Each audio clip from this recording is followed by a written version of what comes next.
So I see he want to start the video off like this. Man, move your hand. Golly, I hate when he do this.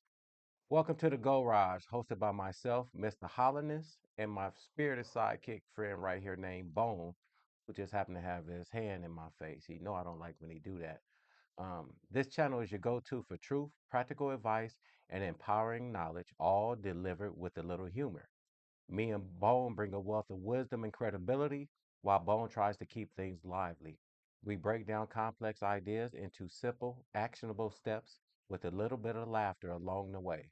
So, whether you're looking for some self improvement tips or some life changing insights, we've got you covered. So how you going today? How are you doing today? And just so you know, I don't edit, I don't do none of that editing stuff. So all the mistakes that I make, you will see. And feel free to count them and tell me how many you get to. I don't mind. Because if you can catch all my mistakes, boy, you got a lot of time on your hands. So yeah, during this video, I'm gonna talk about how you can make some extra money. Yes, I am. I will tell you how you can make some extra money along with some other things. But first, let's get to the money. It is called a virtual dispensary. A virtual dispensary. Yes, I'm talking about cannabis. Y'all see that little symbol? Yeah, cannabis. So I'm a virtual dispensary owner. So is Bone. But Bone tends to act more like a customer, but that's fine. That's fine. I will tell you the advantages of being a customer of a virtual dispensary, and I will tell you the advantages of being a owner of a virtual dispensary. But either way you go, whether you would rather just be a customer or you want to be a owner, it's a win-win situation either way. So here are the advantages of being a customer, what he is. We'll talk about what he do first. When you're a customer of a virtual dispensary, you can order 24 hours, 7 days a week. Yes, you can. You excited about that, huh? Yeah, you can order 24 hours, 7 days a week from anywhere. And when I say from anywhere, I mean anywhere. So you can be at home, wake up in the middle of the night, you can order some cannabis products. You could be on your way on a road trip, and as long as you have a phone, you can order some products. You can be in a flying from one state to another state, going on a vacation, and you know you leaving in 2 or 3 days, and you want your products down there. Guess what? Order your products on time. As long as you have the address to where you're staying, guess what? You can have your products shipped down there. Because the great thing about this is these products go everywhere. They can be shipped anywhere in the world, not just the United States, but well, let me say, maybe not anywhere because some people don't have address. But realistically, they can be shipped all over the United States and also into most countries. Bear with me. Bear with me. But yes, a virtual dispensary. Another great thing about owning a virtual dispensary is think about the privacy you get. So if you're a lawyer, a doctor, politician, heck, you can even be a minister. Now you don't have to go inside of a store.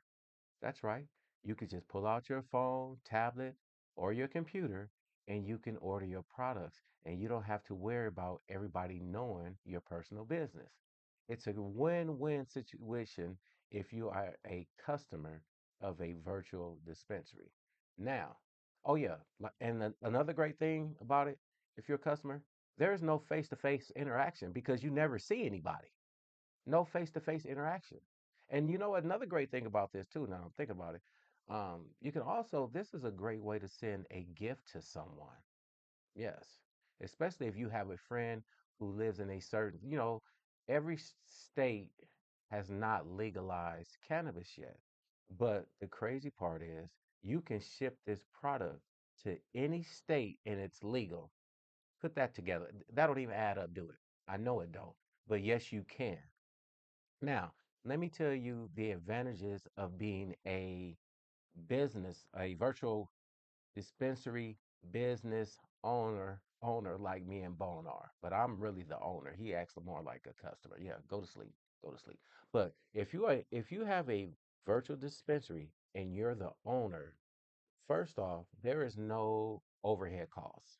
So you don't have to worry about paying a lease or the rent. You don't worry about, the water bill, the electric bill. You don't worry about none of that stuff because you have no overhead costs. You don't worry about security guards. You don't worry about that. Another great thing about being a virtual dispensary owner, think about this. Just say you start your business and you live in Oregon. If you are deciding to move, let's just say to Montana, your business goes with you. And you can be in Montana for a while. And from Montana, you can say, you know what? I think I'm going to move to New Hampshire. And guess what?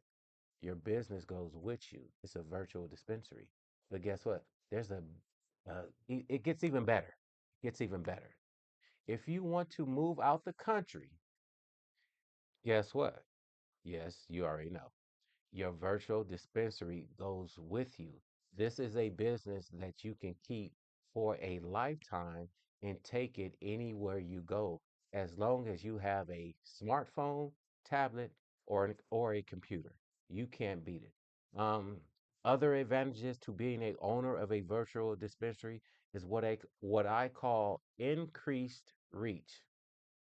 And what I mean by increased reach is, if you only have a storefront, typically your customers are people who either live in your area or people who are passing by.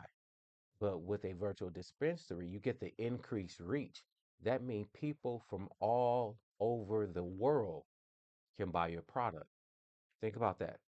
People from all over the world can buy your product. So you can't beat that. If you're ready to become a virtual dispensary owner, all you got to do is something simple. I need you to email Bone. Yep, you got to send Bone an email because Bone has to make sure that you're a real person, that you're of age, of course, that you're human, that you're not a robot. You know how the computers do them things, so we have to do the same thing. We have to do the same thing. So you're going to send an email to Bone, and here's the email address. It is thegorage@gmail.com. I'm going to say it again. The email address is thegorage@gmail.com. And I'm going to spell it for you also. It is TheGorauge@gmail.com. So send Bone that email. And once we get the email, he verifies everything.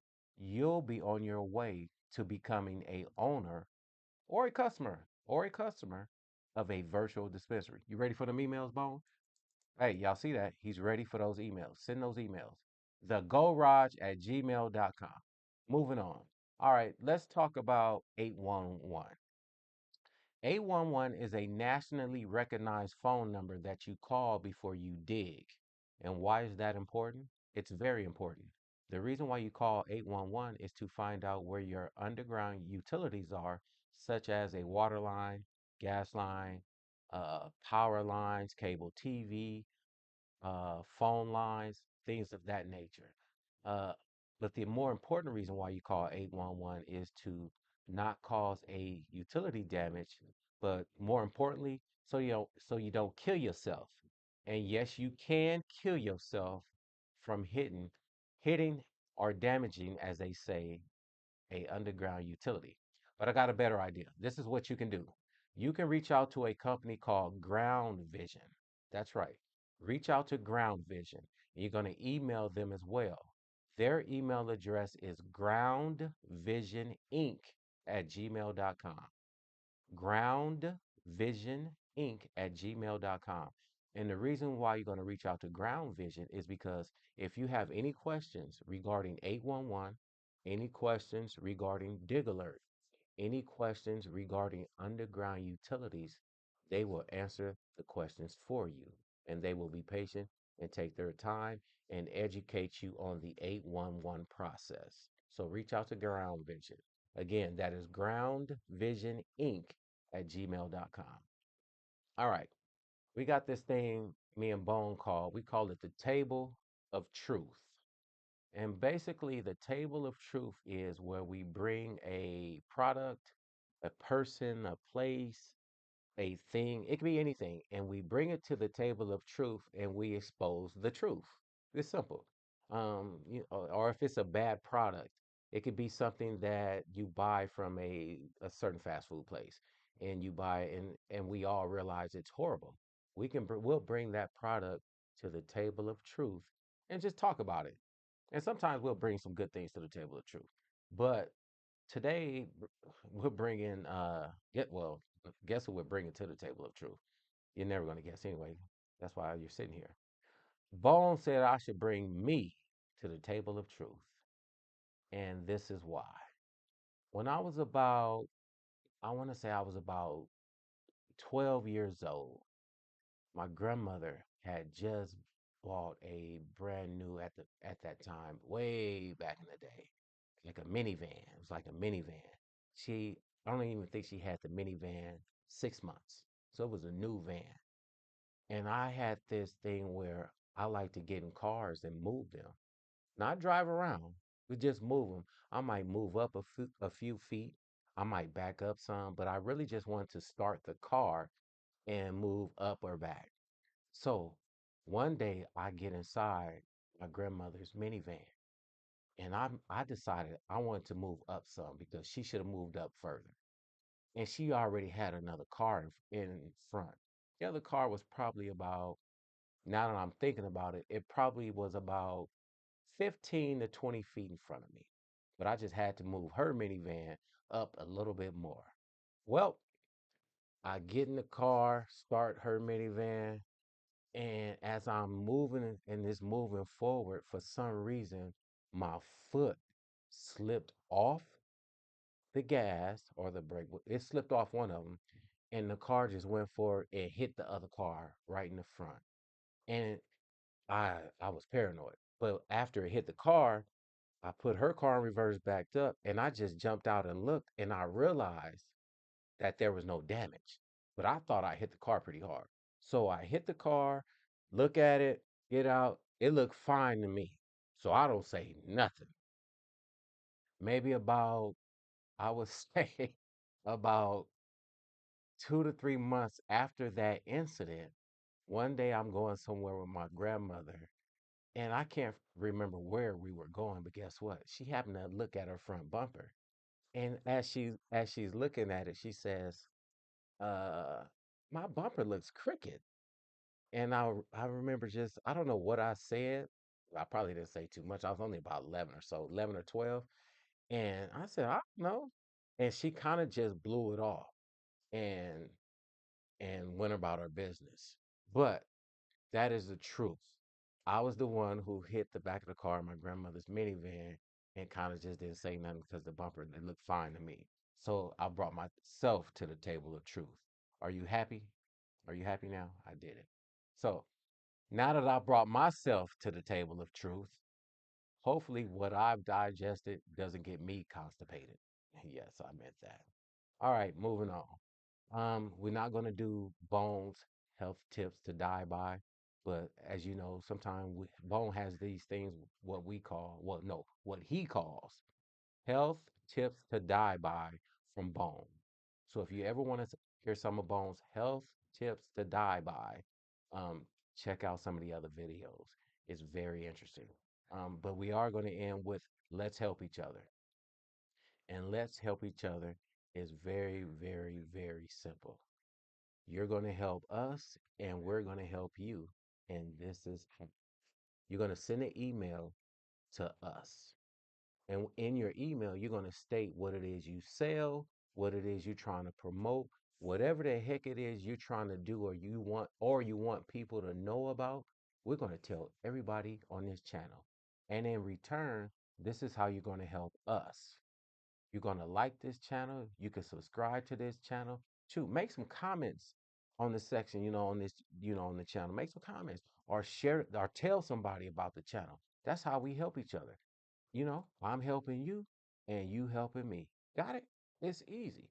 And you're going to send the email to thegoraj@gmail.com. Thegoraj@gmail.com. And the email address is THEGORAUGE@gmail.com. That's right. So send that email and we'll help each other out. Is there any well I'm about to say is there anything y'all want to say, but I forgot.